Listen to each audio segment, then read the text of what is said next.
The aroma of spices filled the air of the small kitchen as Elena Thompson adjusted the flame under the copper pot, inherited from her grandmother. Her nimble fingers danced among the spices, methodically arranged on the worn wooden countertop, each jar holding a story, each scent carrying a memory.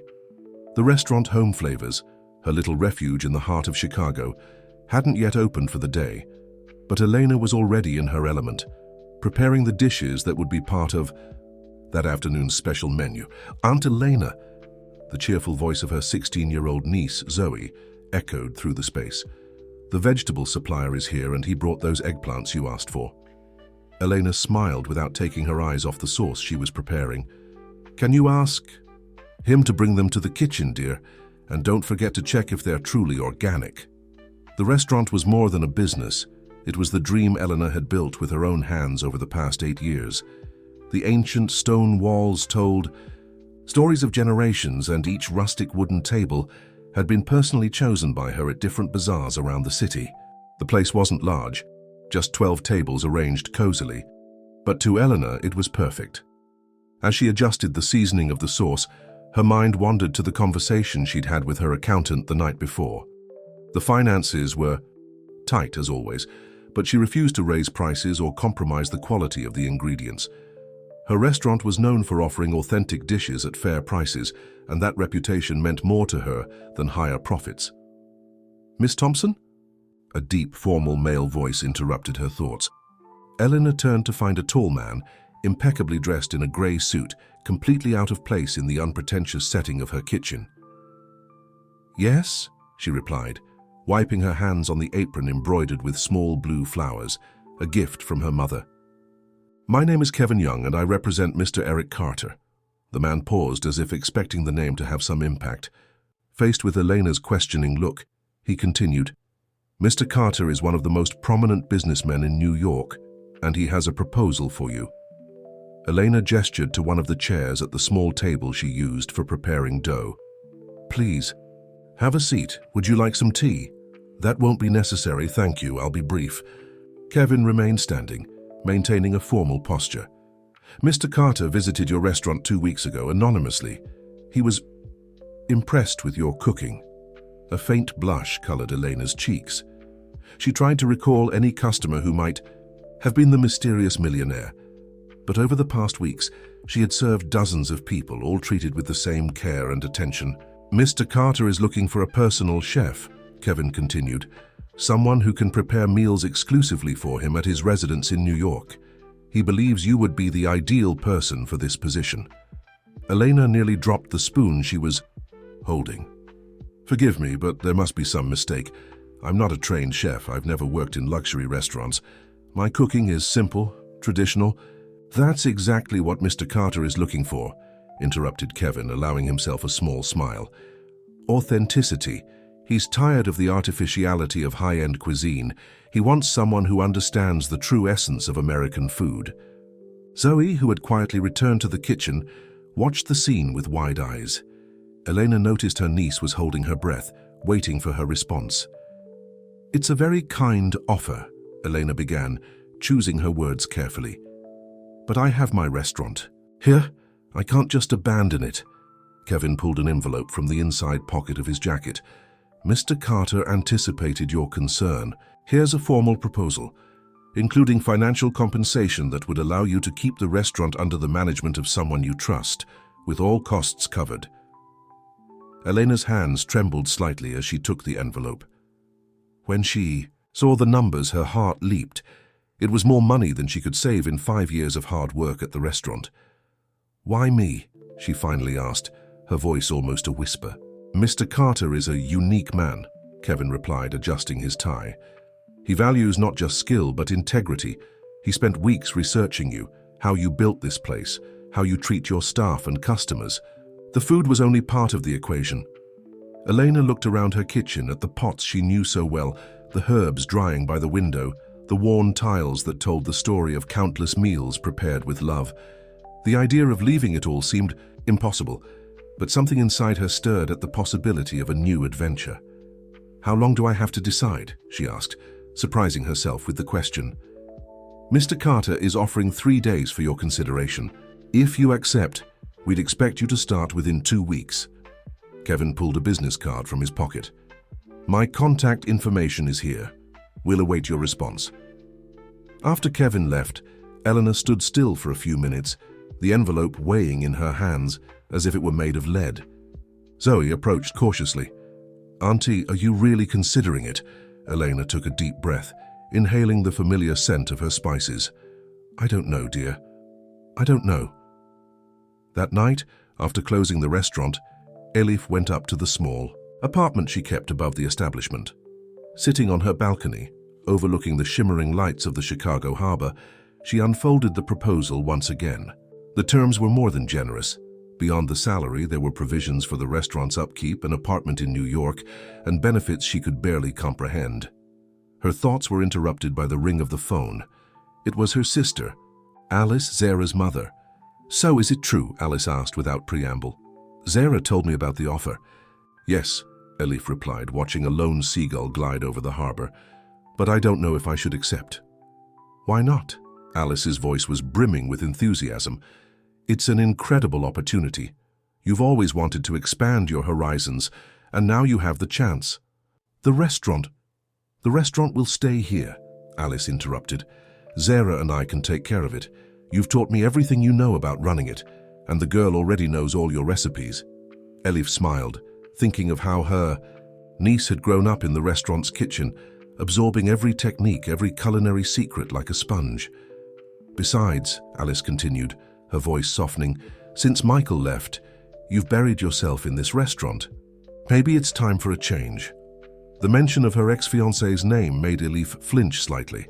The breakup 3 years earlier had been painful, but the restaurant had saved her, giving her a purpose. What if I'm not good enough? Elif whispered, voicing her greatest fear. What if this man, this millionaire, expects something I can't deliver? Elif, my dear sister, Alice said firmly, you turned a rundown little cafe into the most beloved restaurant in the neighborhood. You did it without formal training, without money, just with your talent and determination. If this Eric Carter chose you, it's because he saw something special in you. Her sister's words echoed in her mind long after they hung up. Elif spent the night awake, mentally reviewing every aspect of her life in Chicago. The restaurant was her safe harbor, her comfort zone, but wasn't it also true that the best dishes came when she dared to experiment, when she ventured beyond traditional recipes? The next morning, even before the sun had fully risen over the Aegean Sea, Elif had made her decision. With trembling fingers, she dialed the number on the card Kevin had left. Mr. Young, this is Elif Demir. I accept the offer. 2 weeks later, Elif found herself at the airport in Chicago, a carry-on bag containing her most precious chef knives and a few basic pieces of clothing. Zoe and Alice accompanied her, both with teary eyes. Promise you'll call every day, Zoe asked, hugging her aunt tightly. And promise you'll let yourself fully live this adventure, added Alice, joining the embrace. Elif promised both, feeling a mix of fear and excitement bubbling in her chest. As she walked toward the boarding gate, she thought of all the recipes she had perfected over the years, all the dishes she had created. Now she was about to begin her greatest creation, a new version of herself. The flight to New York lasted only an hour, but to Elif, it felt like an eternity. Her mind oscillated between concern for her restaurant and curiosity about her new employer. Who was Eric Carter, really? Why would such a powerful man choose a self-taught chef from a small restaurant in Chicago? When the plane landed at the New York airport, Elif felt the weight of reality. There was no turning back now. A new life awaited her, filled with mysteries and possibilities, and as she always did when facing a challenge, she adjusted her imaginary apron and prepared to give her best. Miss Thompson? A familiar voice called her as soon as she passed through the arrival gate. It was Kevin, as impeccable as the first time she had seen him. Welcome to New York. Mr. Carter is eager to meet you officially. The luxurious black car wound through the busy streets of New York, taking Elif on a journey that seemed to transport her to another world. Through the tinted window, she observed the city that would be her new home, a fascinating mix of old and new, where centuries-old minarets shared space with glass skyscrapers. Mr. Carter's apartment is in the Bebek district, Kamal informed, breaking the silence that had settled since they left the airport. It's one of the most exclusive areas in the city, with a view of the Hudson River. Elif nodded, trying to maintain her composure as her heart raced. In her research about Eric Carter over the past 2 weeks, she had only uncovered superficial information. He owned a holding company, active in various sectors, rarely appeared at social events, and kept his personal life out of the spotlight.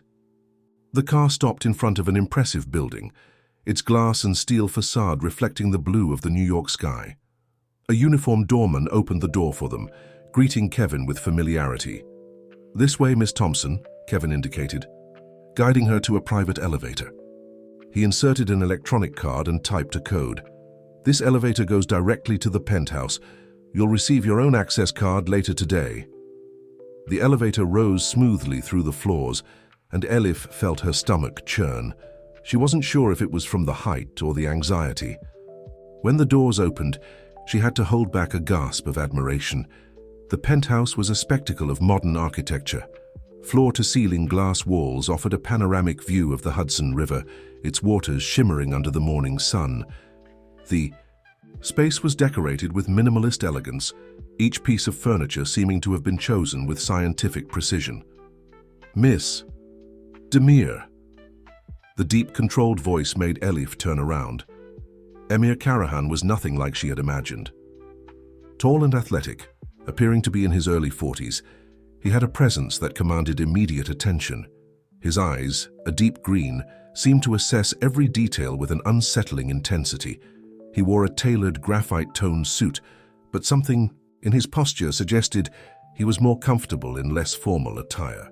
"Mr. Karahan," Elif replied, extending her hand. "It's a pleasure to finally meet you." He accepted the greeting with a firm but brief handshake. "Welcome to New York. I hope the trip was comfortable." There was something in his voice, a slight accent Elif couldn't quite place, as if he had spent a lot of time abroad. Before she could reflect further on it, Emir began walking, clearly expecting her to follow. "This will be your workspace," he announced, leading her to a kitchen that made Elif catch her breath. The space was a dream of stainless steel and white marble. State-of-the-art equipment shared the room with traditional copper utensils, arranged with military precision. A central island dominated the space, and one of the walls was entirely glass, offering a view of a vertical garden where fresh herbs grew in perfectly aligned tiers. "All the equipment has been installed following the most rigorous specifications," Emir continued. "The pantry is fully stocked, but you'll have the freedom to request any specific ingredient you desire." Elif ran her fingers over the polished surface of the central island, marveling at the quality of the materials. "It's impressive." "Impressive isn't enough," Emir replied, his tone taking on a more serious note. "I need perfection, Ms. Thompson. Every meal must be flawless. I don't tolerate mistakes or failed experiments." The chef felt a shiver run down her spine. There was something in the way he said perfection that seemed to carry a weight far beyond the simple preparation of food.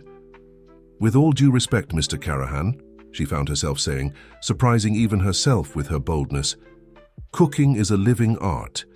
Even the most traditional recipes can vary depending on the quality of the ingredients, the room temperature, even the mood of the cook." For a moment, a tense silence hung in the air. Kevin, who had been discreetly observing the scene, seemed to hold his breath. But then something unexpected happened. A small, almost imperceptible smile curved Emir's lips. "That's exactly why I chose you, Miss Thompson. Your honesty is refreshing." He moved to a panel on the wall, pressing a few buttons. A hidden door opened, revealing a climate-controlled wine cellar. "Here is the wine list. I hope you have sufficient knowledge to make proper pairings." "I can learn," replied Elena simply. "I've always believed that knowledge without practice is like a recipe without soul." Eric studied her for a long moment before nodding slightly. "Kevin will show you to your quarters. Dinner will be served at 8 p.m. sharp. We have much to discuss regarding preferences and dietary restrictions." As he turned to leave, Elena noticed something that intrigued her. A slight limp in his walk, almost imperceptible but present. It was as if he were constantly compensating for an old injury. "Ah, and Miss Thompson?" Eric paused at the door, not fully turning around. "Welcome to your new kitchen." After he left, Kevin led Elena down a side hallway to a spacious suite overlooking the building's garden. The room was elegant yet cozy, with a small attached sitting area and a private Italian marble bathroom. "Your luggage has already been brought up," Kevin informed her, pointing to the neatly arranged bags near a large wardrobe. "There's a tablet on the desk with all the necessary information: previous menus, Mr. Carter's preferences, schedules, security protocols." "Security protocols?" Elena interrupted, furrowing her brow. Kevin adjusted his tie, a gesture she was beginning to recognize as a sign of discomfort. "Mr. Carter is a cautious man. There are security cameras in all common areas of the apartment, except of course in the bedrooms and bathrooms. You'll receive a corporate phone for internal communication, and all visitors must be pre-approved." Elena nodded slowly, absorbing the information. There was something in the air, an underlying tension that went beyond the usual demands of a wealthy employer. "One last thing," Kevin added, his voice lowering slightly. "Mr. Carter sometimes receives business visits. During these occasions, it's expected that you remain in your quarters or the kitchen unless specifically requested." "Understood," Elena replied, even though she felt there was much more to understand. After Kevin left, Elena allowed herself a few moments to process everything. She sat on the edge of the king-sized bed, her hands brushing over the soft fabric of the duvet. The room was larger than her old apartment in Chicago, and the view, well, it was breathtaking.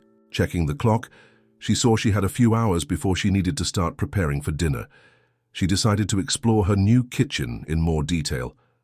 As she walked back down the hallway, she noticed something curious. Several doors had fingerprint readers, and some areas seemed completely isolated from the rest of the apartment. Back in the kitchen, Elif began to familiarize herself with her new territory. She opened cabinets, tested equipment, and examined ingredients. The organization was impressive, almost obsessive. Every item had its specific place, every utensil perfectly aligned. While investigating the pantry, a sound caught her attention. Muffled voices came from the hallway, Emir talking to someone in a language she didn't immediately recognize. She couldn't make out the words, but the tone was tense, urgent.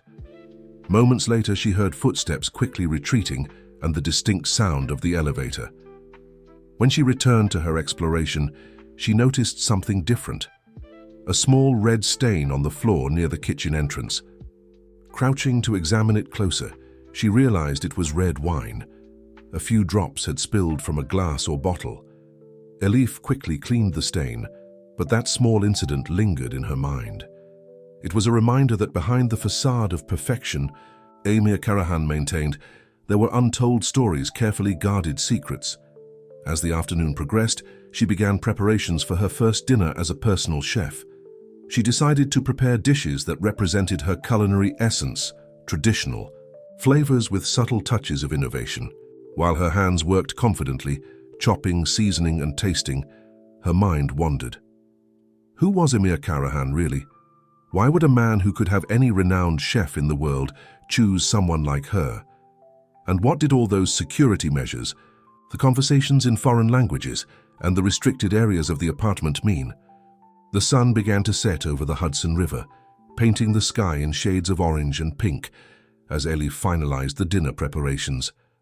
Looking at the dishes she had created, she felt a mix of pride and apprehension. She was about to serve her first meal to a man who demanded perfection in an environment where every detail seemed to hide an untold story. The sound of approaching footsteps made her heart race. It was time for her first real test as Emir Karahan's personal chef. And something told her this would be just the first of many tests she would face in this new life. Elif's first week in Emir's penthouse passed like a hazy dream, filled with discoveries and small mysteries. Each day brought a new revelation about her enigmatic employer, though for every question answered, two more seemed to arise. The dinner ritual had settled into an almost choreographed precision. At exactly 8 p.m., Emir would sit at the dining table, an impressive piece of dark wood that could easily seat 12 but invariably served only him. Elif would present each dish personally, describing its composition with the same passion she had shown in her restaurant in Chicago. On that particular evening, as she put the finishing touches on a spiced lamb stew, Elif caught her reflection in the polished surface of the kitchen cabinets. She looked different. The luxurious environment had subtly influenced her appearance. The simple floral apron had been replaced by a professional Egyptian cotton one, a gift from Emir on her second day. "The aroma is particularly interesting today," Emir's voice surprised her. She hadn't heard him enter the kitchen, something that happened with disconcerting frequency. "I tried a different spice combination," Elif replied, quickly recovering from the surprise. "I added a touch of sumac and urfa pepper to the traditional seasoning." Emir approached the stove, his fluid movements almost completely masking the slight limp Elif had noticed on the first day. He leaned over the pot, inhaling deeply, and for a moment his mask of composure seemed to falter. "It reminds me of something," he murmured, more to himself than to her. Then, as if realizing he had said too much, he straightened up. "I'll be ready for dinner in 15 minutes. As she watched him leave, Eleanor noticed something that had escaped her attention before. A small scar at the base of his neck, partially hidden by his shirt collar. It was old but distinctive, as if something had been torn away from there. The dinner proceeded with the usual formality, but there was a different energy in the air. Eric seemed more contemplative than usual, his eyes often drifting to the nighttime view of the Hudson River through the panoramic windows. "My mother used to make stew on Thursdays," he said suddenly, surprising Elena. It was the first time he had mentioned his family. She said Thursday was the day when the spirits of the home were most present, so the food needed to be especially comforting. Elena absorbed the information carefully, like someone collecting a rare pearl. "Does she still cook for you?" A heavy silence settled before Eric replied, "She is no longer with us. It's been a long time." "I'm sorry," Elena said softly. "That must have been difficult." "Miss Thompson," he interrupted, his tone regaining its usual formality. "Tomorrow I will be hosting some guests for dinner. I will need a menu for 6 people, something traditional but not obvious." The abrupt change of subject did not go unnoticed, but Eleanor was already learning to navigate her employer's moods. "Of course, any specific preferences or dietary restrictions I should consider?" "This won't be an ordinary dinner," he said, dabbing his lips with the linen napkin. "The guests are important. I need everything to be perfect." There was an underlying tension in his words that made Elena wonder what kind of important these guests were. Over the past few days, she had noticed a pattern in the visitors Eric received. Some were clearly business-related, with men and women in formal attire carrying briefcases and tablets. Others were more discreet, people who arrived at unusual hours and left quickly, always escorted by Kevin. "I'll prepare something special," she assured him, "perhaps a menu that tells a story through flavors." Something in Eric's eyes sparkled. Interest, perhaps admiration. "Explain." Each dish could represent a different region of America, but with a connection between them, like a culinary journey that subtly and elegantly reveals our cultural heritage. Eric studied her for a long moment before nodding. "Impressive, Miss Thompson. You understand that food can be more than sustenance. It can be a form of communication." "I learned that from my grandmother," Elena replied, allowing herself a nostalgic smile. "She used to say that every spice tells a story, every technique carries a memory." "Your grandmother sounds like a wise woman." Eric rose from the table with his usual controlled grace. "Tomorrow, after dinner with the guests, I would like to speak with you about something important." Before Elena could respond, the sound of the elevator arriving interrupted the moment. Kevin emerged, his usually impassive face showing signs of concern. "Mr. Carter, they arrived earlier." The change in Eric's demeanor was instantaneous. All the softness he had shown during dinner vanished, replaced by a palpable tension. "Miss Thompson, please retreat to your quarters. Kevin will inform you when it is safe to return to the kitchen." Eleanor nodded, but as she headed to her room, her mind buzzed with questions. Who were they? Why did their presence cause such apprehension? And why did she need to hide? In her room, Eleanor tried to distract herself by planning the next day's menu, but muffled sounds of discussion reached her. The voices, though indistinct, carried a tone of urgency. At one point, she heard the sound of something heavy falling, followed by a tense silence. Hours passed before Kevin came to fetch her. "You may return to the kitchen now, Miss Thompson. Mr. Carter apologizes for the inconvenience." As she returned to organize the kitchen, Eleanor noticed subtle differences in the environment. A chair slightly out of place in the dining room, a half-full glass of water on the coffee table, a faint scent of men's cologne that didn't belong to Eric. While putting away the last dishes, something caught her attention. A small metallic object had fallen behind the counter. Picking it up, she recognized a pendant, an ancient Ottoman coin turned into jewelry. She tucked it into her pocket, planning to return it to Eric the next morning. The day dawned with a different energy. Eleanor woke up early, determined to prepare a special breakfast, something to lift the spirits after the tense night. Entering the kitchen, however, she found Eric already awake, sitting at the central island with a cup of Turkish coffee in his hands. "Good morning, Miss Thompson," he said, his hoarse voice betraying a sleepless night. "I hope you rested well." "Yes, thank you." Eleanor hesitated before continuing. "I found this last night." She pulled the pendant from her apron pocket. "I thought it might be important." Eric froze at the sight of the object. For a moment, something akin to panic crossed his face, but it was quickly replaced by his usual mask of control. "Where exactly did you find this?" "Behind the kitchen counter. It must have fallen during—" Elena paused, unsure how to refer to the events of the previous night. Eric took the pendant carefully, as if it were both precious and dangerous at the same time. "Miss Thompson, I need you to understand something." He stared at her intently. "Working for me will require more than just your culinary skills. It will demand absolute discretion. There will be moments when you see or hear things that don't make sense. Your safety depends on your ability to forget." A shiver ran down Elena's spine. "Mr. Carter, Please," he interrupted, his voice softer now. "Call me Eric. I think we've moved past such formality." The request caught her off guard. It was a small gesture, but it seemed loaded with meaning. "Eric," she tested the name, feeling its weight. "I'm not just your chef. I'm someone who respects others. Privacy. If there are things I need not to see, then I won't see them." A nearly imperceptible smile curved his lips. "You're an extraordinary woman, Elena. Now, about tonight's dinner." The rest of the morning was dedicated to preparations for the important dinner. Elena immersed herself in her work, but her mind kept returning to that moment in the kitchen. The pendant, Eric's reaction, the use of his first name, each detail seemed like a piece of a larger puzzle she had only just begun to glimpse. As she prepared the ingredients for dinner, Elena watched Eric through the reflection in the kitchen cabinets. He had settled in the living room with his laptop, seemingly absorbed in work. But occasionally, she caught him glancing her way, his gaze carrying something that went beyond mere supervision of an employee. The mystery surrounding Eric Carter was far from solved, but Elena was beginning to realize that perhaps unraveling it completely wasn't the most important thing. What mattered was the trust that was beginning to form between them, delicate as a soufflé fresh out of the oven.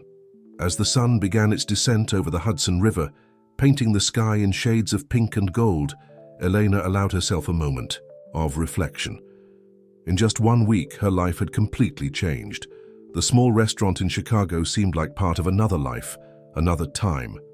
Here, in this dream kitchen, amidst mysteries and secrets, she was beginning to discover a new version of herself. And as she finalized the preparations for the important dinner ahead, Eleanor couldn't help but wonder, what other secrets would this night reveal? And more importantly, was she ready to uncover them? The afternoon progressed as Eleanor coordinated every detail of the dinner with the precision of a maestro. The kitchen, her personal kingdom in Eric's penthouse, had transformed into a laboratory of aromas and textures. The menu she had planned was a true journey through the flavors of America. Each dish represented not just a region, but also an untold story. "Is everything under control?" Emir's voice surprised her. He had swapped his casual daytime suit for an impeccable navy blue one with a silver-toned tie that accentuated his eyes. "Perfectly," replied Elif, checking the slow-cooking roast lamb. "The first course will be served as soon as your guests arrive." Emir approached the stove, observing the preparations with genuine interest. "Something tells me this won't be an ordinary dinner, Elif." The familiarity with which he said her name still sent a slight shiver through her. "Each dish tells a story," she explained, gesturing toward the preparations. "The menu starts with meze from the Black Sea, moves through the heart of Anatolia, and ends with a dessert that blends Ottoman traditions with a contemporary touch." An almost imperceptible smile curved Emir's lips. "You've turned my request for a traditional dinner into a culinary narrative. Impressive." Before Elif could respond, the discreet intercom on the wall emitted a soft sound. "The first guests have arrived, sir," announced Kevin's voice. The change in Emir's posture was instantaneous. His shoulders tensed slightly, and that mask of absolute control returned to his face. "Remember, Elif, absolute discretion tonight." She nodded, understanding that far more was at stake than just a successful dinner. As Emir headed to the living room to greet his guests, Elif began arranging the first wave of dishes. The guests arrived in pairs. Through the slightly ajar kitchen door, Elif could discreetly observe them. The first couple was clearly local, a middle-aged man with a well-groomed mustache and his wife, an elegant woman carrying a fine leather briefcase. The second pair was more intriguing, a tall, slender man with distinctly Slavic features, accompanied by a red-haired woman whose posture suggested military training.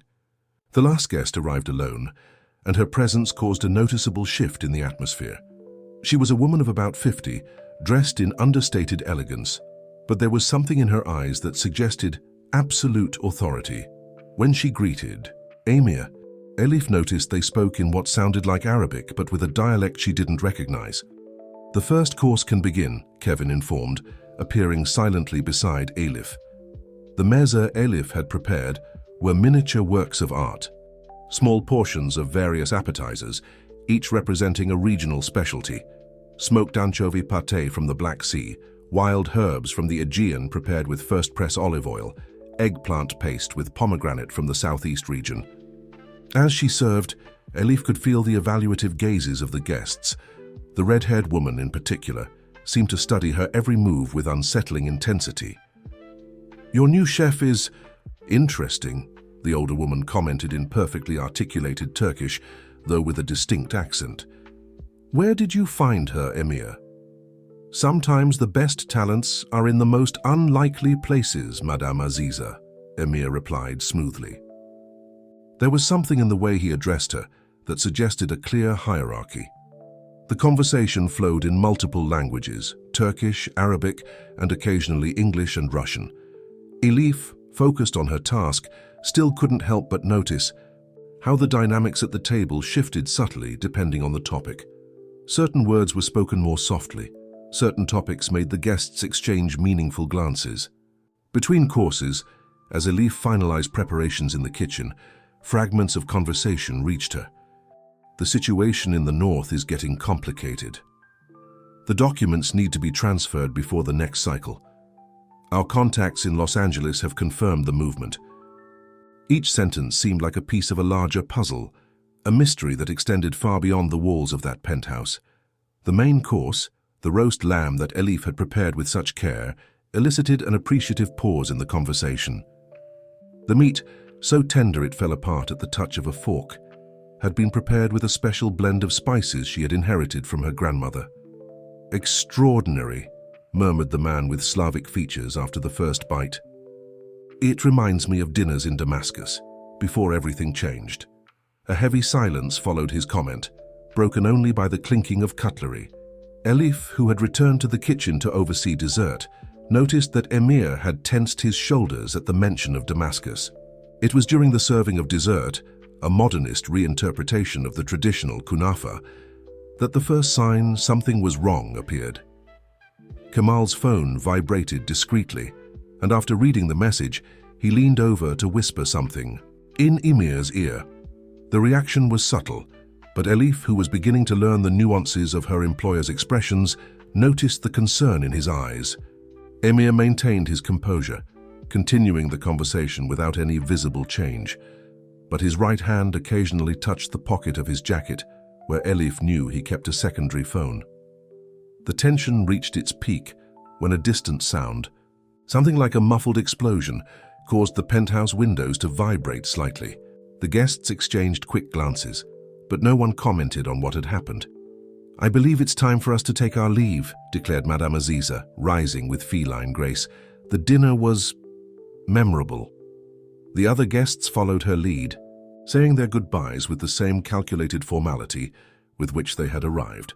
Only the red-haired woman hesitated for a moment before leaving, discreetly handing Emir a small envelope. When the last guest had departed, Elif began tidying up the kitchen, her mind filled with unspoken questions. She was putting away the last glasses when Emir returned to the kitchen, his tie slightly loosened, fatigue finally visible on his face. "The dinner was an absolute success, Elif," he said, pouring himself a generous serving of raki. "You exceeded all expectations." "Thank you," she replied, hesitating before continuing. May I ask a question?" Emir studied her for a moment before nodding slightly. "Who is Madame Aziza, really?" An enigmatic smile curved his lips. "Someone who can change the fate of nations with a single word." He paused, taking a sip of his drink. "But tonight, she was just another guest enjoying your extraordinary cooking." Elif knew she wouldn't get any more answers that night, but something had changed. The way Emir looked at her was different. There was respect there, and perhaps something more, something she wasn't yet ready to name. "Tomorrow," he said, heading toward the door, "we'll need to discuss some changes to your duties." After he left, Elif remained in the kitchen for a long time, mentally replaying the events of the evening. The distant sound of the explosion, the conversations in multiple languages, the mysterious envelope, each element seemed part of a larger plot, a hidden world she was only beginning to glimpse. Later, in her room, as she prepared for bed, Elif noticed something curious. A small shiny object had fallen from the pocket of her apron. It was a cufflink, likely belonging to one of the guests, engraved with a symbol she didn't recognize, an ancient seal with inscriptions in what appeared to be archaic Arabic. She placed the cufflink on her nightstand, deciding to return it to Kamal in the morning. But as she drifted off to sleep, she couldn't help but think that this small metallic object, like the pendant she had found days earlier, was another piece of the intriguing puzzle that was Emir Karahan.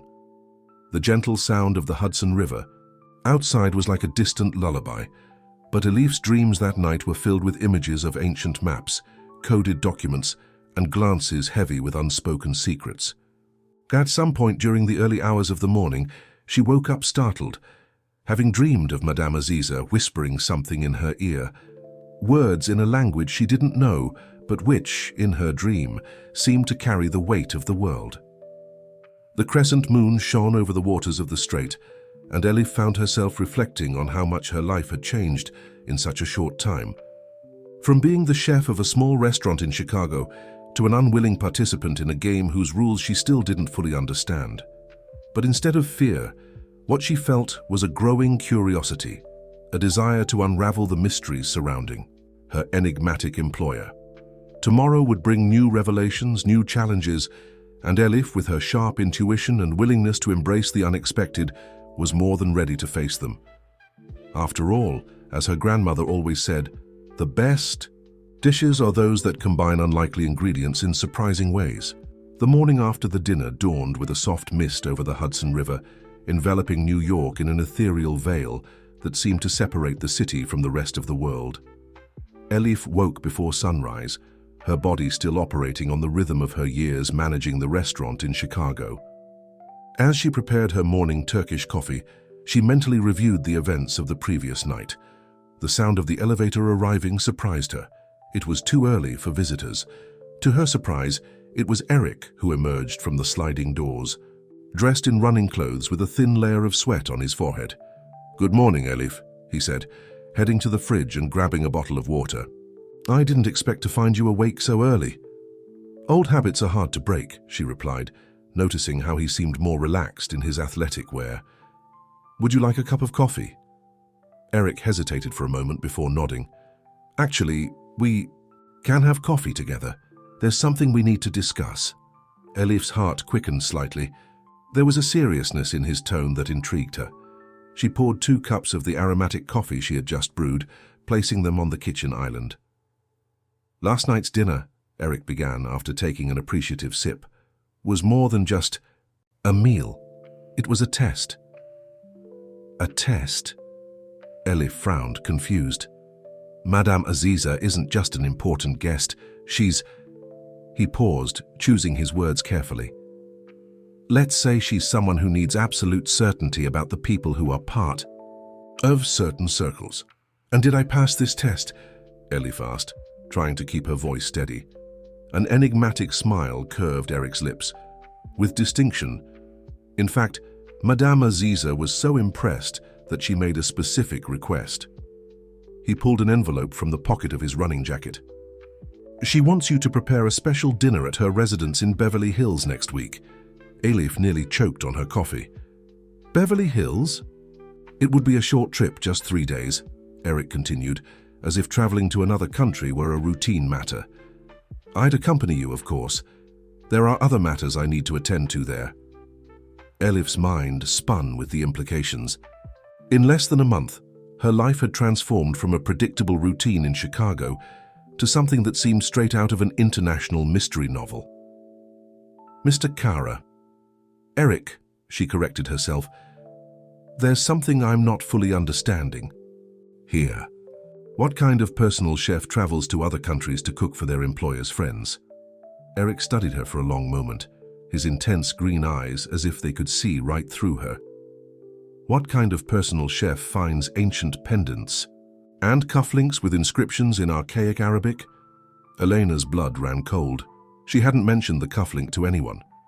Don't worry, he continued, noticing her apprehension. Your curiosity is one of the reasons you're here. You observe, notice details, but know when to maintain discretion. These are valuable qualities. For a chef? She asked, knowing the answer would be more complex. For someone I can trust, he replied simply. Eleanor, when I hired you, I said I'd need more than your culinary skills. Now I'm offering you the chance to understand why. She should have been scared, should have politely declined, and maybe even considered returning to the safety of her restaurant in Chicago. But something inside her, that same curiosity that had led her to experiment with new recipes and unlikely flavor combinations, drove her to want to know more. What exactly happened last night? She asked. The explosion we heard? Some questions are better answered with time, he said, standing up. For now, I need to know, are you willing to expand your horizons? Elena thought about her life up to that point, the quiet mornings at her restaurant, the familiar recipes, the comfortable routine she had built. She also thought about the adrenaline she had felt during the previous night's dinner, the electric energy of conversations in multiple languages, the mysteries that seemed to be unfolding around her. Yes, she replied, surprising herself with the firmness in her own voice. I am. A genuine smile lit up Eric's face, not the controlled smile he usually displayed, but something more real, more rare. Excellent. Kevin will arrange your diplomatic passport today. Diplomatic passport. Elena's eyes widened. But I'm not. From now on, you're more than a chef, Elena, he interrupted gently. You're part of something bigger, and with that come certain privileges and responsibilities. Before she could fully process what that meant, Eric's phone buzzed. Her expression changed subtly as she read the message. I need to sort out a few things, he said, heading toward the elevator. Oh, and Elif, that cufflink you found, you can keep it. Consider it a talisman for your new life. After he left, Elif remained in the kitchen for a long time, her coffee cooling in the forgotten cup. Her mind wandered through the possibilities and implications of what had just happened. What did it truly mean to be part of something bigger? The day passed in a whirlwind of activity. Kemal showed up with documents for her to sign, some in Turkish, others in English and Arabic. There was a visit to a discreet tailor in an alley of Upper East Side, where she was measured for appropriate attire for various occasions. An elegant woman appeared to give her a crash course on basic diplomatic protocols. In the afternoon, as she organized her kitchen, Elif noticed subtle changes in the penthouse environment. New security systems had been installed, so discreet they would go unnoticed by less attentive eyes. Kamal himself seemed to treat her differently, with a respect that went beyond professional courtesy. It was during dinner that night that the first real indication of the magnitude of the change in her life manifested. Emir, who usually dined alone in contemplative silence, began to share stories. "Do you know why I chose you, Elif?" he asked, savoring the stew she had prepared. "It wasn't just for your cooking, though it is extraordinary. It was because of that elderly gentleman in your restaurant." "Which gentleman?" she asked, confused. "The man who came in limping when I visited your restaurant in Chicago. You didn't just serve him. You sat with him, listened to his stories, made him feel valued. And then, discreetly, you didn't charge him for his meal." Elif blushed slightly. "Mr. Ahmed, he recently lost his wife. He used to bring her for lunch every Sunday at my restaurant." "Exactly," said Emir, his eyes shining. "You have a rare gift, Elif.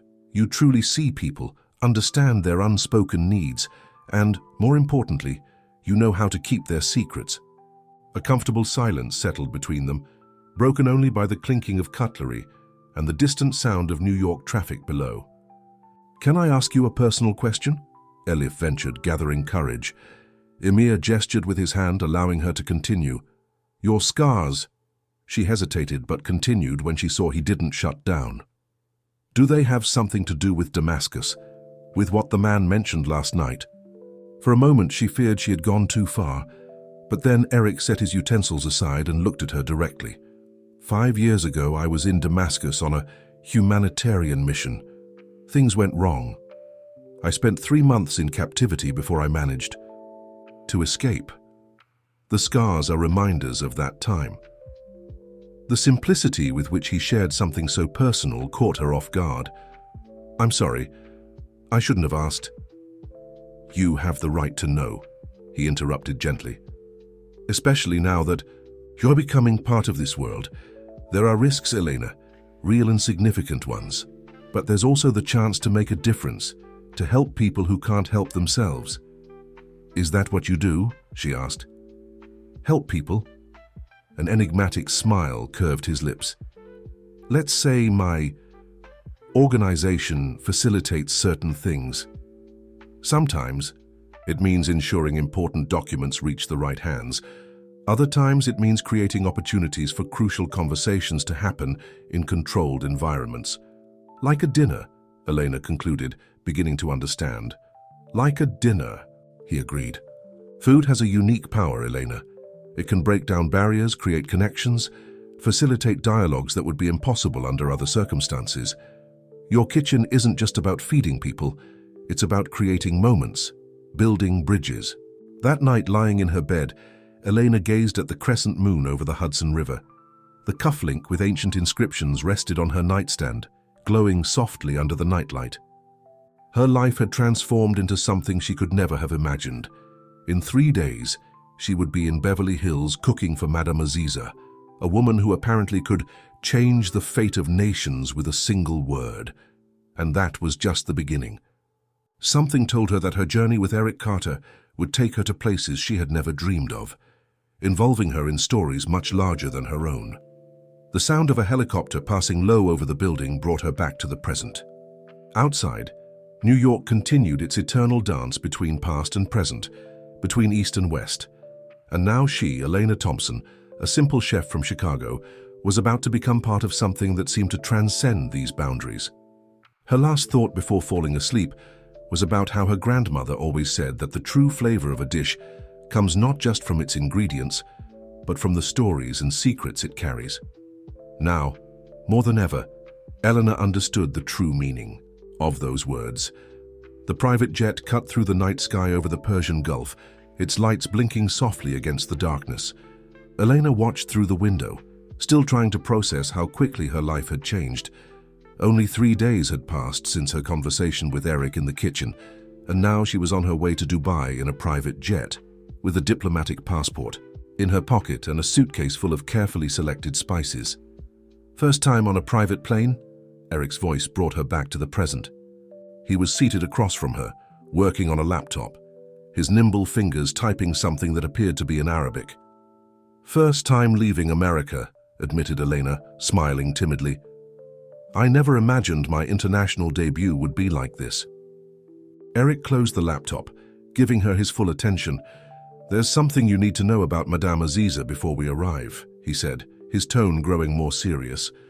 She's not just a demanding hostess, she's one of the most influential people in the Middle East, though few know her true role. And what is that role? Asked Eleanor, curious.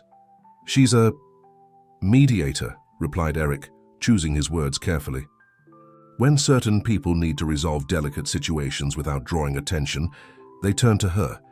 Your dinner in Dubai won't just be a meal, it will be an opportunity for crucial conversations to take place. Elena nodded, understanding the magnitude of her responsibility. Is that why the intensive protocol lessons? Among other reasons, he confirmed. From now on, you'll be more than a chef. You'll be a silent observer of historic moments, a keeper of secrets that could change the course of important events. The rest of the flight passed in comfortable silence, broken only when Eric occasionally received messages on his satellite phone. Elena used the time to mentally review the menu she had planned for Madame Aziza's dinner, a careful fusion of Middle Eastern culinary traditions with contemporary touches. The landing in Dubai was smooth as silk. When the plane doors opened, the desert heat enveloped them immediately, even at that late hour. A black Rolls-Royce awaited them on the tarmac, and Elena noticed they didn't have to go through the usual passport control, another privilege of her new status. Madame Aziza's residence was an impressive mansion in Beverly Hills, with architecture that blended modern and traditional elements. Lush gardens defied the arid climate, and crystal-clear fountains created an oasis-like atmosphere in the middle of the desert. A young woman, dressed in an elegant suit, greeted them at the entrance. Welcome, she said in fluent English. I'm Layla, Madame Aziza's personal assistant. Please, follow me. As they walked through hallways adorned with stunning works of art, Elena couldn't help but notice the discreet yet omnipresent security measures, nearly invisible cameras, guards positioned strategically, motion sensors camouflaged in decorative elements.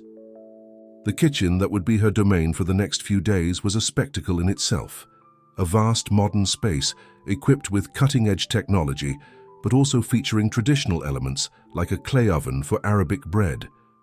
Madame Aziza would like to see you now, Layla announced, addressing Eleanor. Just you? Eric nodded encouragingly, and Eleanor followed Layla to a private lounge on the upper floor. Madame Aziza was seated in an elegant armchair, dressed in a black silk kaftan with golden embroidery. Without the ostentatious jewelry from the dinner in New York, she seemed even more imposing. Ah, my dear chef, she said in perfect English, gesturing for Elena to sit. We have much to discuss about tomorrow's dinner. For nearly an hour, Madame Aziza shared details about her guests, their preferences, allergies, and more importantly, their stories. Elena realized that each piece of information was carefully chosen, revealing only what was necessary. Tomorrow night, explained Madame Aziza, people who normally cannot meet publicly will be at my table. Your food, dear Eleanor, will be the bridge that allows certain conversations to happen. I understand, replied Eleanor, though she felt she was only beginning to grasp the complexity of her new role. Back in the kitchen, Eleanor found Eric speaking in hushed tones with a man she didn't recognize. Upon seeing her, they quickly ended their conversation, and the stranger slipped out through a side door. Is everything all right? Asked Eric, noticing her thoughtful expression. It's strange, she replied, starting to organize her ingredients. A few days ago, I was worried about the bills for my small restaurant. Now I'm preparing a dinner that could influence... She hesitated, unsure how much she could say. History, he finished softly. You're preparing a dinner that could influence history. He stepped closer, watching her work. Do you know why I really chose you? Elena stopped what she was doing, turning her full attention to him.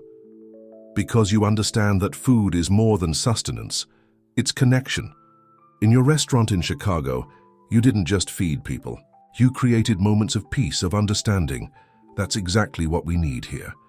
The next morning started early for Elena. She personally oversaw the arrival of every ingredient, insisting on checking the quality of everything that would be used. The kitchen soon filled with the aromas of spices being toasted, sauces being prepared, and marinades being developed. Throughout the day, she noticed a growing activity in the mansion. People came and went discreetly, some carrying folders, others exchanging whispered words with Layla or other members of the staff. At one point, Elena saw Eric on a distant balcony, speaking intensely with a man who seemed important. His posture and the several people around him suggested authority. As the afternoon progressed, the tension in the air became palpable. Elena focused on her craft, allowing the familiar rituals of the kitchen to keep her centered. Each dish she prepared was a story in itself, every flavor carefully calculated to create not just a culinary experience, but a moment of connection. It was during the final preparations that something unusual happened. Elena was finishing a sauce when she noticed a reflexive movement in the tiles on the wall. Someone was discreetly watching her from the back door of the kitchen. It wasn't any of the staff she had met, nor the guards who made regular rounds. Pretending not to notice, she continued her work, but her senses were on high alert. Minutes later, she heard hurried footsteps and muffled voices in the hallway. Eric appeared in the kitchen shortly after, his expression tense. "Is everything all right?" she asked, trying to keep her voice casual. "Just a minor complication," he replied. But Elena noticed his right hand was close to the inner pocket of his jacket, where she knew he carried something other than his phone. "Keep preparing for dinner. Kevin will be here soon to assist with security." His words made her realize that her role went beyond simply cooking. She was part of a larger operation, every move she made potentially significant. As the evening approached, Elena put the finishing touches on her menu. Each dish was a work of art, a perfect fusion of tradition and innovation. The first course, a modern reinterpretation of classic meze, was arranged on antique porcelain, plates that Madame Aziza had specially selected. The guests began arriving promptly at 8. Through the cracks in the kitchen door, Elena could catch glimpses of the scene unfolding in the main hall. Men in Western suits conversing with others. In traditional thobes, elegant women in designer dresses alongside others wearing delicate hijabs. "It's time," Layla announced, appearing silently by her side. "Madame Aziza wants you to personally present each dish." Elena nodded, adjusting her chef's uniform, a sleek and understated piece that had been specially tailored for the occasion. When she entered the main hall with the first course, she felt the weight of their gazes upon her. But these weren't just looks of culinary anticipation. There was something more. Evaluation, curiosity, perhaps even suspicion. The evening progressed like a carefully choreographed dance. Between courses, Elena could overhear snippets of conversations in various languages. She noticed how certain guests who had initially kept their distance from one another gradually drew closer, united by the shared experience of her food. It was during dessert, a creation she had specially crafted for the occasion, blending French techniques with traditional Arab flavors, that Elena noticed something curious. One of the guests, a middle-aged man with a subtle golden pin on his lapel, deliberately dropped something under the table. Seconds later, another guest, seated across the room, dropped his napkin and bent down to retrieve it. In that brief moment, something had been exchanged. Elena maintained her neutral expression, continuing her explanation of the dessert as if nothing had happened. But when her eyes met Eric's, who was observing the scene from a discreet corner of the hall, she knew she had witnessed yet another of the many secrets that now defined her new life. The dinner was a resounding success. Madame Aziza was radiant, her guests delighted, and even the discreet guards monitoring the environment seemed more relaxed by the end of the night. Hours later, when the last guest had departed and the kitchen was finally clean and organized, Elena found Eric on the main balcony, gazing at the distant lights of Dubai. "You were exceptional today," he said without turning. Not just with the food, but with your discretion. I learn quickly, she replied, joining him on the balcony. The night air was surprisingly fresh, carrying the distant scent of the desert. Do you know what happened here today? He asked, finally looking at her. Elena thought for a moment before responding. I think today in a mansion in Dubai, people who normally couldn't meet shared a meal. And perhaps between one dish and another, small miracles happened. A genuine smile lit up Eric's face. Exactly. And you, Elena Thompson, were the architect of those miracles. He paused as if considering his next words. Are you ready for more? Elena looked out at the city lights, thinking about how her life had changed in such a short time, about how each new day brought discoveries she could never have imagined, about how somehow she had become part of something much larger than herself. Yes, she replied simply, I'm ready. The desert breeze played with her hair as they stood, there side by side, contemplating the horizon of Dubai. Somewhere in that city, decisions made during dinner were already having consequences. And Elif, with her culinary art and her growing understanding of this new world, had been a part of it all. The return to New York brought with it a new atmosphere. Amir's penthouse, which once seemed like an intimidating environment to Elif, now felt almost familiar. The 2 weeks in Dubai had changed more than her perspective. They had fundamentally transformed her understanding of the world she had entered. The first morning after their return began with a surprise. As she entered the kitchen to prepare breakfast, Elif found a package on the central island, an old wooden box carved with geometric patterns typical of North Africa. It's a gift from Madame Aziza, Emir's voice startled her. He was standing at the kitchen door, already dressed in his usual well-tailored suit. She was truly impressed by you. Elif opened the box carefully, revealing a set of rare spices, some of which she only knew from her grandmother's stories.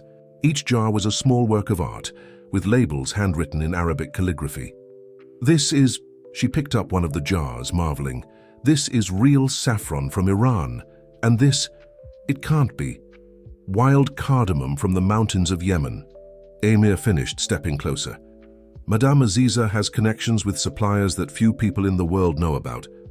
Elif placed the jar delicately back in the box, aware that she was holding something more valuable than gold. Why would she do this? Emir poured himself a cup of the coffee she had just prepared, a habit that had become increasingly frequent between them. Because you proved your worth, not just as a chef, but as someone who understands the power of shared moments at the table. The sound of the elevator arriving interrupted the moment. Kamal emerged, his usually impassive face showing an unusual urgency. Mr. Carter, they found it. The change in Emir was instant. All the softness from moments before disappeared, replaced by a focused intensity. Where? Los Angeles. The contact confirmed it 10 minutes ago. Emir set his cup down on the counter with deliberate care. Cliff, I'll need to cancel our plans for today. Kamal will leave you the details for next week's dinner. Before he could leave, however, something in Elif's expression made him pause. Is there something you want to ask? She hesitated for a moment, but the experiences in Dubai had given her a new confidence. What exactly do you do, Emir? Really? A heavy silence filled the kitchen. Kemal shot a concerned glance at his boss, but Emir only smiled faintly. Perhaps it's time for you to know more, he finally said. Tonight, after dinner, there's something I need to show you. The day passed with a nervous energy in the air. Elena focused on her kitchen, experimenting with some of the spices she had received, but her mind kept returning to the promise of revelations. Occasionally, she heard raised voices coming from Eric's office, conversations in various languages. She was beginning to recognize Arabic, Farsi, occasionally Russian. When night finally fell, Eric reappeared in the kitchen. There was something different about him, a contained tension, as if he were about to share a long-kept secret. Come with me, he said simply. Elena followed him through corridors of the penthouse she had never explored before. They stopped in front of a door with a biometric scanner, one of several restricted areas she had noticed in her first days. Place your hand here, Eric instructed, pointing to the scanner. Elena obeyed, surprised to hear the click of the door unlocking. My fingerprint is already in the system? Since day one, he replied, opening the door. I was just waiting for the right moment. The room was a kind of operations center. Screens covered one of the walls displaying maps, documents in various languages, and news feeds from around the world. A central table was covered with old papers and documents that looked official. Our organization, Eric began, closing the door behind them, has no official name. Some call us the Guardians, others the Network. We work behind the scenes of history, facilitating dialogues the world isn't ready to see happen openly. Eleanor absorbed every word, her eyes scanning the maps on the screens. Red dots blinked. In different locations, Los Angeles, Cairo, Tehran, Damascus. The dinner in Dubai, he continued, wasn't just a social gathering. It was an opportunity for representatives of rival factions to discuss a peace agreement that will save thousands of lives. And your food, Elena, created the necessary environment for that to happen. That's why the security measures, she murmured, beginning to understand. The diplomatic passports, the protocols. Exactly. What we do is delicate and often dangerous, but it's necessary. He approached one of the screens, touching a specific point on the map. Here, for example, we have a developing situation. Historical documents that could rewrite borders have been discovered. They need to be authenticated and protected before they fall into the wrong hands. Los Angeles, Elena said, recalling the morning's conversation. Is that where you need to go? Eric nodded. Soon. But first I need to know, are you ready to be a part of this fully? Not just as our chef, but as a full-fledged member of the organization. Elif looked again at the screens, at the documents, at the mysteries that were beginning to unravel before her. She should have been scared. She should have wanted to return to the simplicity of her restaurant in Chicago. But instead she felt a growing certainty. What exactly would this mean? Training, he replied. In diplomatic protocol languages, observation techniques, you'll continue to be our chef, of course. Your kitchen is too powerful a tool to waste, but you'll also be a field operative when needed. Like you? She asked, noticing how he shifted slightly at the question, that same subtle limp she had noticed on the first day. Yes, he answered softly. Like me. A meaningful silence settled between them. Through the bulletproof windows, Elif could see the lights of New York twinkling like earthly stars. Her life had been a series of choices that had brought her here, leaving Chicago, accepting the job with Eric, embracing the mysteries she had encountered in Dubai. There are risks, Eric continued, his voice softer now. What we do doesn't please everyone. The scars you noticed, not all of them came from Damascus. Elif stepped closer to him, noticing how his green eyes seemed darker under the bluish light of the screens. You once said trust is rare in your world, and increasingly valuable, he added. Then trust me now, she said, surprising them both with her firmness. Show me how I can help. A genuine smile lit up Eric's face, that same rare smile she had begun to crave seeing. We'll start tomorrow. Kevin will... The shrill sound of an alarm interrupted him. One of the screens flashed red, displaying some kind of alert. What happened? Elif asked, noticing how Eric immediately tensed. Trouble in Los Angeles, he replied, his fingers flying over a keyboard. The contact... Something went wrong. Elif watched as the images on the screen changed rapidly, Arabic documents appearing and disappearing. How can I help? Eric paused for a moment, studying her with a new intensity. Have you ever been to Los Angeles? No, but... She hesitated, then continued with more resolve. I learn fast.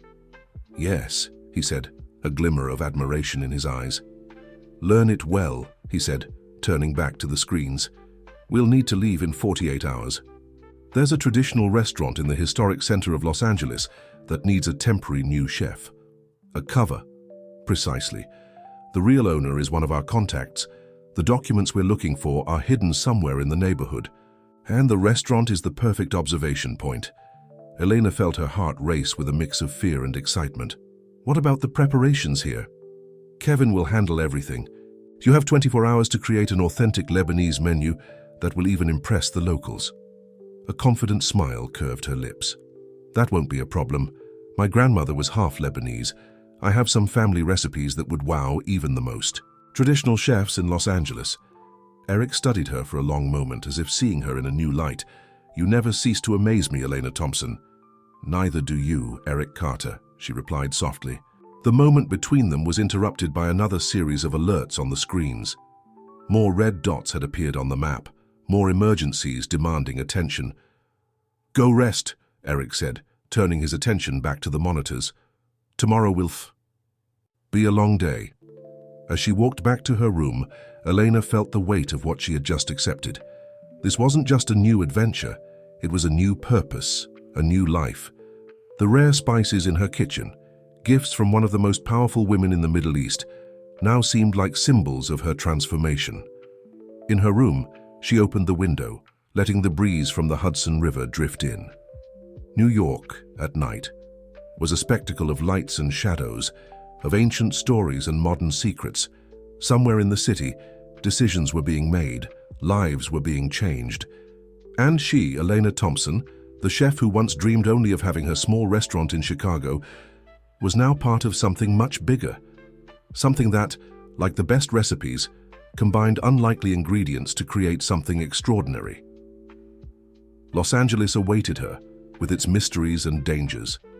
But before that, there was a menu to plan, spices to blend, and another layer of her new life to uncover. Dawn in Los Angeles had a different flavor. Elena could feel it in the air as she watched the sun rise over the Mediterranean from the window of the small apartment above the olive tree, which would be her home for the next few days. The city's historic neighborhood was already beginning to stir. Vendors setting up their stalls in the nearby souk, the scent of fresh za'atar mingling with the cardamom coffee that defined Lebanese mornings. The documents are somewhere within a 3-block radius of here, Eric had explained the night before, leaning over an old map of the neighborhood. The restaurant is the perfect observation point. All the key players in the area pass through here at some point during the day. Now, preparing for her first day as chef at the Olive Tree, Eleanor fully understood the strategy. The restaurant occupied a prime location at the corner of 2 busy streets overlooking a historic square where merchants and locals gathered throughout the day. "Are you ready?" Kevin's voice startled her. He had arrived discreetly the night before, settling in as the restaurant's new maitre d'. "The kitchen team will be here in half an hour," replied Elena, adjusting her new uniform, much more traditional than what she wore in New York. "The menu is ready, and I spent the night reviewing my grandmother's recipes." Kevin nodded in approval.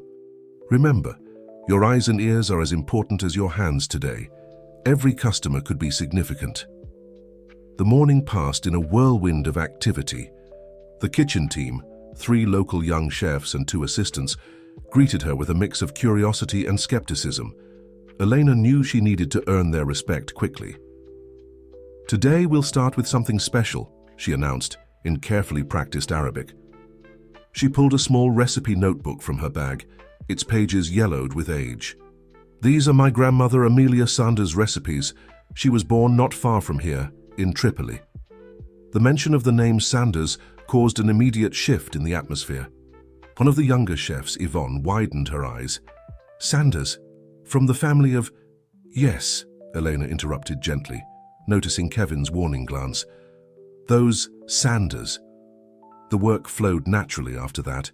Elena found her team to be talented and dedicated, each bringing their own knowledge of family recipes passed down through generations. As they prepared the dishes for lunch, she kept a watchful eye on the square's activity through the kitchen window. Around noon, the first sign appeared. A middle-aged man, wearing a well-tailored suit, entered the restaurant. Through the strategically placed mirror behind the bar, Elena saw him make an almost imperceptible gesture to Kevin.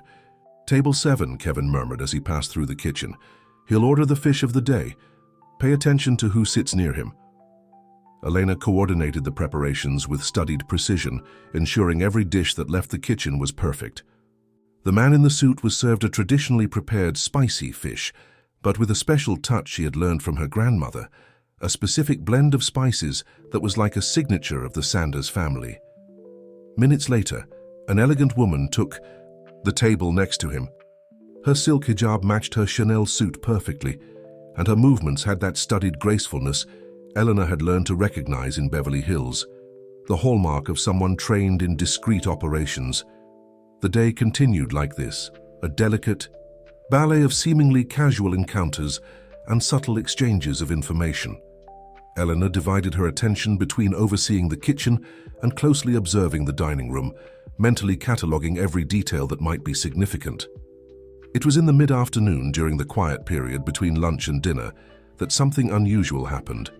A young water delivery boy, carrying jugs on his shoulders, accidentally stumbled near her workstation.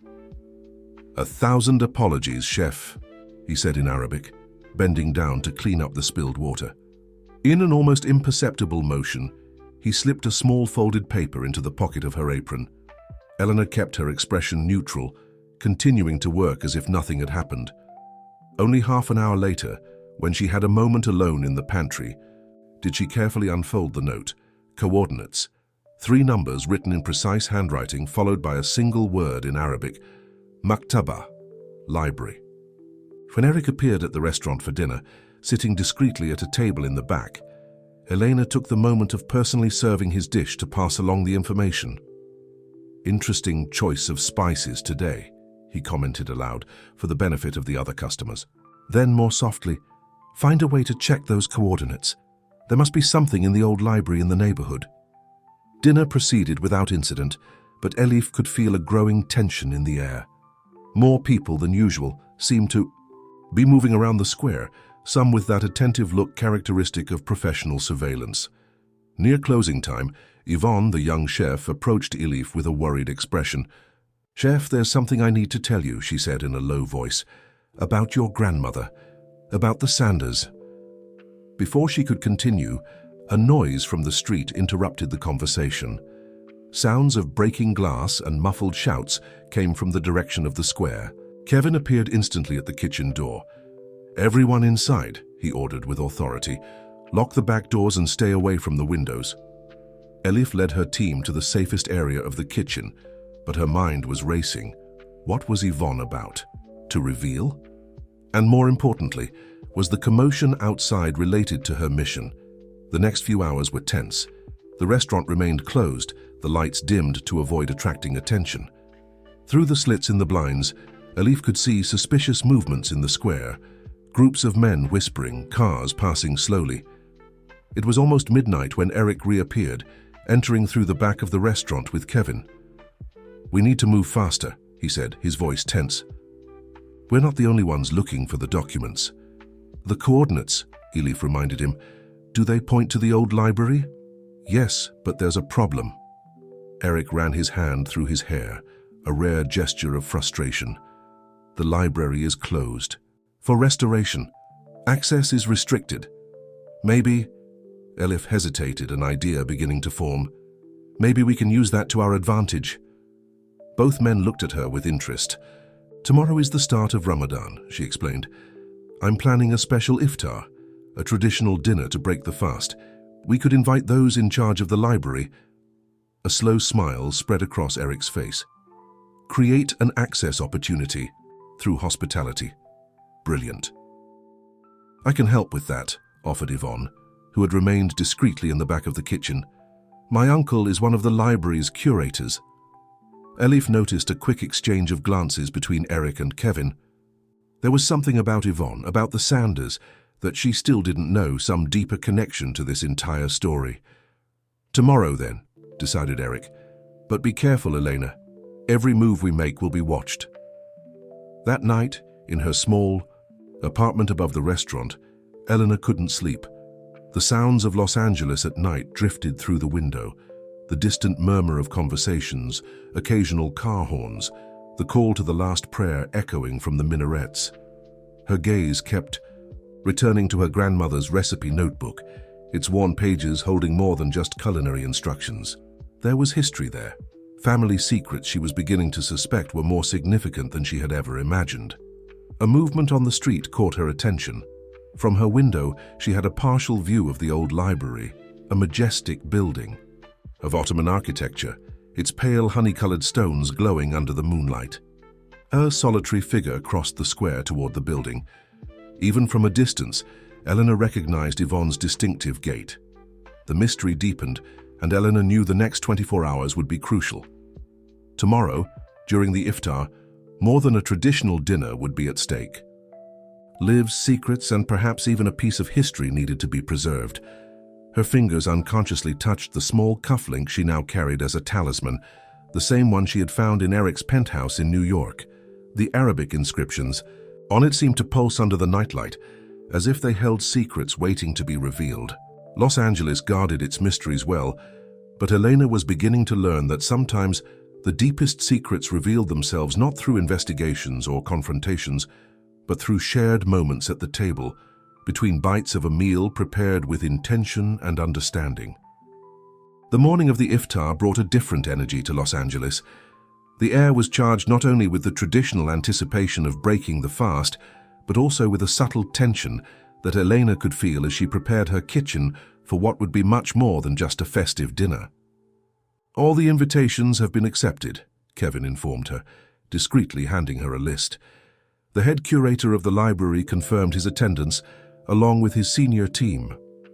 Eleanor examined the names, her eyes lingering on specific details. "Interesting. His last name is Sanders, too." "It's no coincidence," Yvonne's voice surprised her. The young chef stood at the kitchen door, her usually cheerful face carrying an unusual seriousness. "Actually, chef, there's something you need to know before tonight's dinner."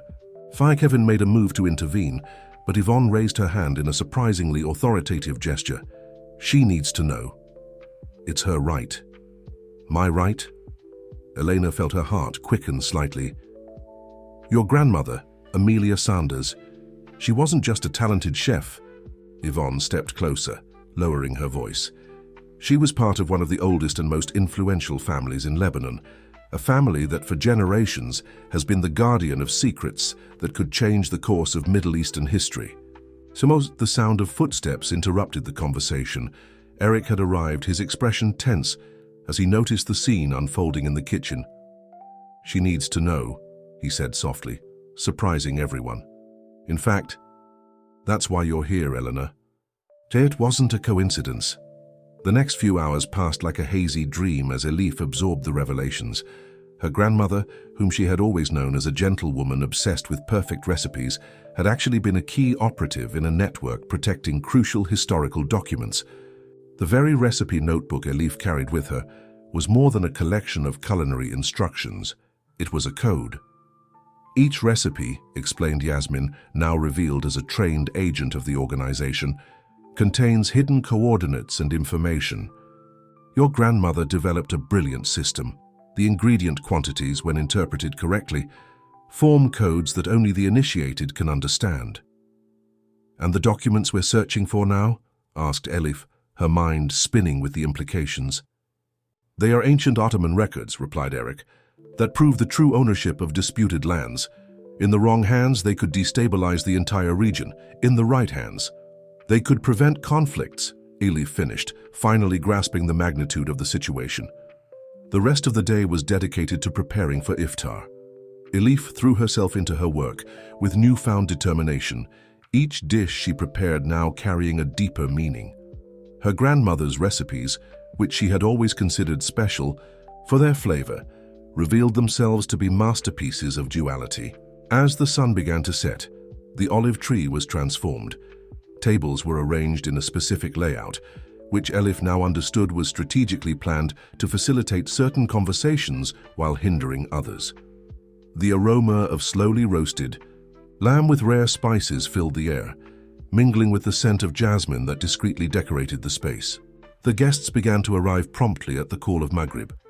The head curator of the library, a distinguished man with keen eyes that reminded her of her grandmother's, greeted Elif with a silent acknowledgement that went beyond professional courtesy. "Your grandmother would be proud," he said quietly, as he tasted the lentil soup traditionally served to break the fast. "This flavor, it's exactly how she used to make it." The dinner progressed like a carefully choreographed dance. Every dish Elif sent out had a dual purpose, not only to nourish and impress but also to communicate. The arrangement of the fattoush, The pattern of pomegranate seeds on the hummus, the specific way the tahini was served, everything carried messages for those who knew how to read the signs. It was during the serving of the main course that Elif noticed a subtle shift in the atmosphere. One of the guests, a man who had introduced himself as a history professor, began to show an unusual interest in stories about the library. His questions, seemingly casual, carried a weight that made Elif's newly sharpened senses alert. A quick glance exchanged with Eric confirmed her suspicions. The professor was not who he claimed to be. The crucial moment came with dessert. Elif had prepared a special baklava, following a specific recipe from her grandmother's notebook. As she personally served each portion, she watched the reactions closely. The library curator, upon tasting his dessert, seemed to freeze for a moment. His eyes met Elif's with renewed intensity. "This recipe," he said, his voice laden with meaning, "has a special ingredient that few know about. Rosewater from Napa Valley," replied Elif, repeating the exact words her grandmother had written in the notebook. "Harvested only under the light of the full moon." It was a password. She understood that now. The curator nodded almost imperceptibly, and Elif felt something being slipped into her pocket as he stood to greet her. The rest of the evening unfolded in a whirlwind of contained emotions and revelations. The professor made several attempts to approach the kitchen, but the staff, now revealed to be much more than mere restaurant employees, skillfully kept him at bay. When the last guest had left, Elif found herself alone in her kitchen with Amir. The small object in her pocket, an ancient key with peculiar inscriptions, seemed to burn through the fabric of her apron. "Your grandmother," Emir began softly, "was one of the bravest people I ever knew. She saved countless lives through her work, always hiding behind the facade of a simple chef." "Why did you never tell me?" Elif asked, more to herself than to him. "To protect you. And because there was a bigger plan in motion." He stepped closer, his intense green eyes glowing under the soft kitchen light. "You weren't chosen just for your culinary talent, Elif. You are the rightful heir not only to your grandmother's recipes, but to her entire legacy." Elif touched the key in her pocket, feeling its historical weight. "The documents, they're in the library, yes, but only someone with the blood of the Sanders can access them. Your grandmother made sure of that." A distant sound of sirens broke the moment. Kevin appeared at the kitchen door, his face urgent. "We need to move now," he said. "The professor has been identified. He works for a group trying to rewrite the history of the region. They're coming." Elif felt a surprising calm take hold of her. It was as if all the pieces of her life, her love for cooking, her connection to traditions, her sharp intuition, finally fit into a larger picture. "Then let's go," she said, removing her apron. "I have a legacy to reclaim."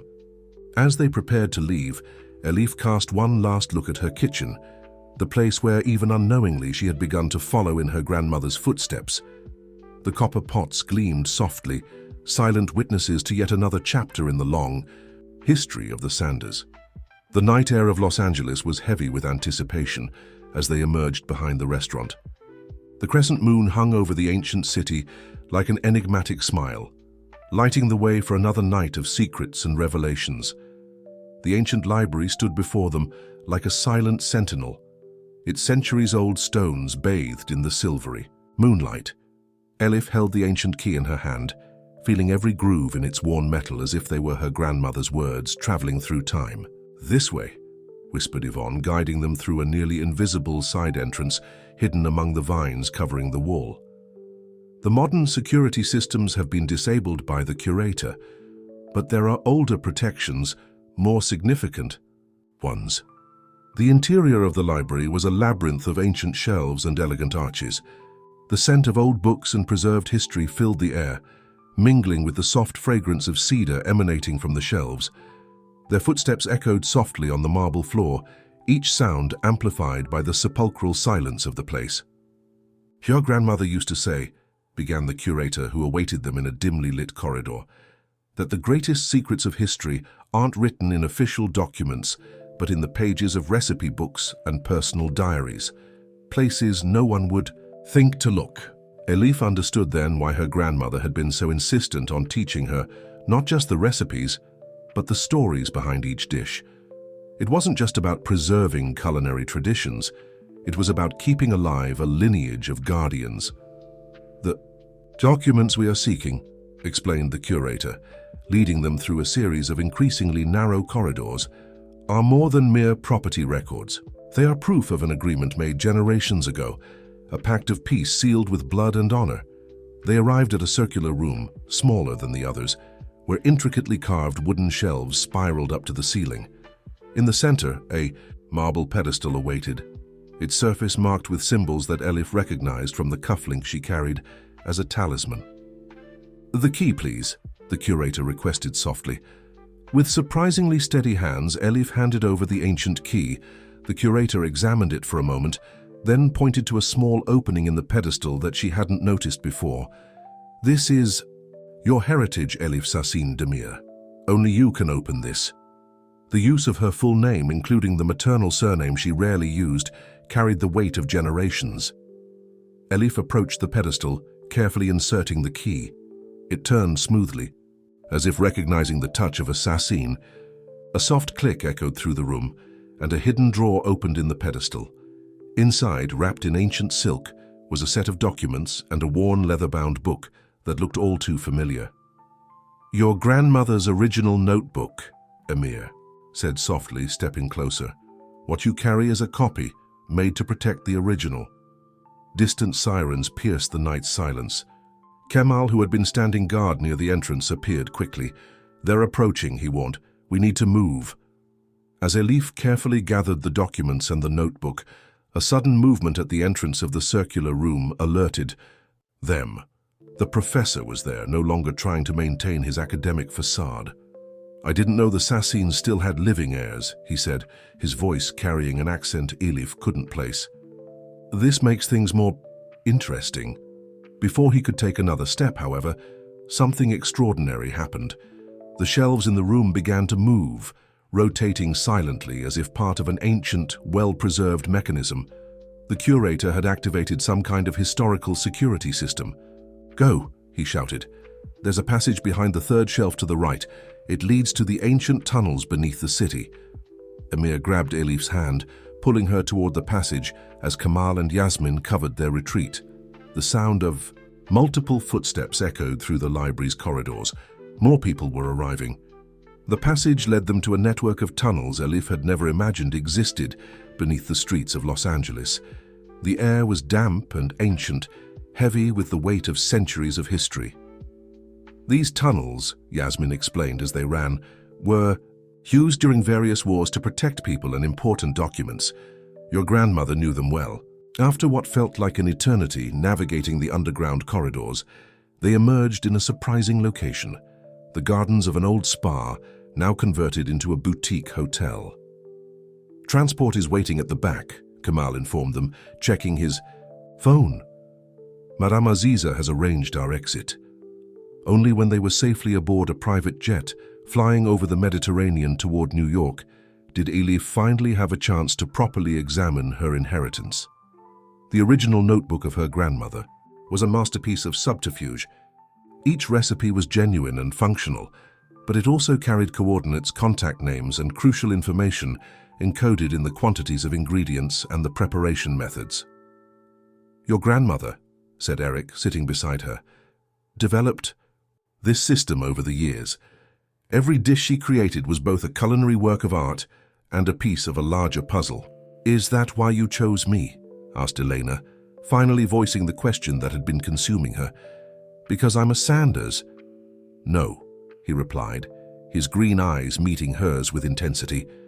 "I chose you because, even without knowing your heritage, you already displayed the same talents as your grandmother.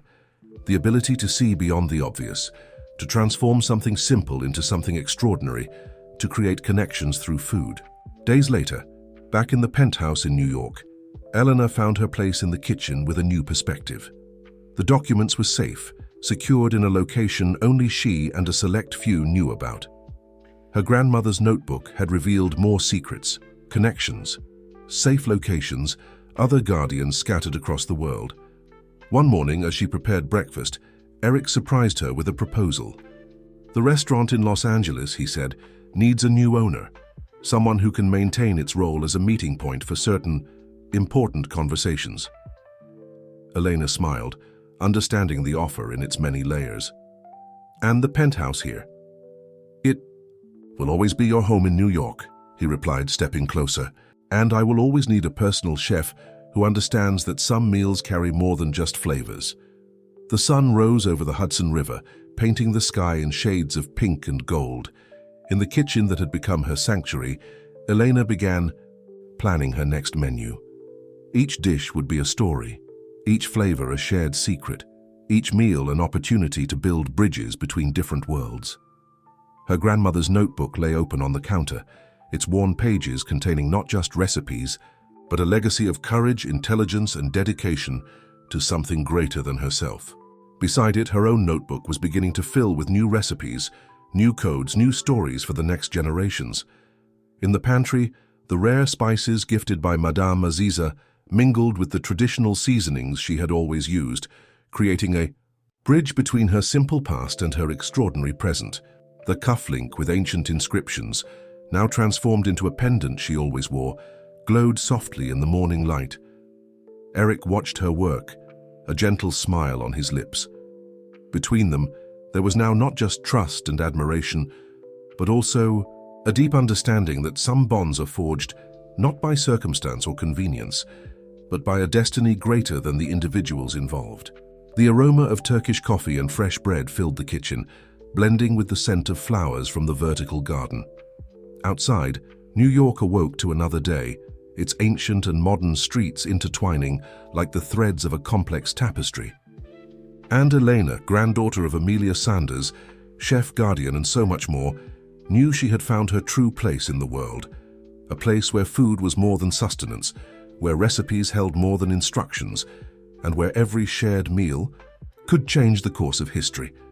The sound of the elevator announced Kevin's arrival with the day's news, and Elena smiled, knowing new adventures awaited her. After all, as her grandmother always said, the best recipes are those that keep evolving, adapting, and surprising, just like life.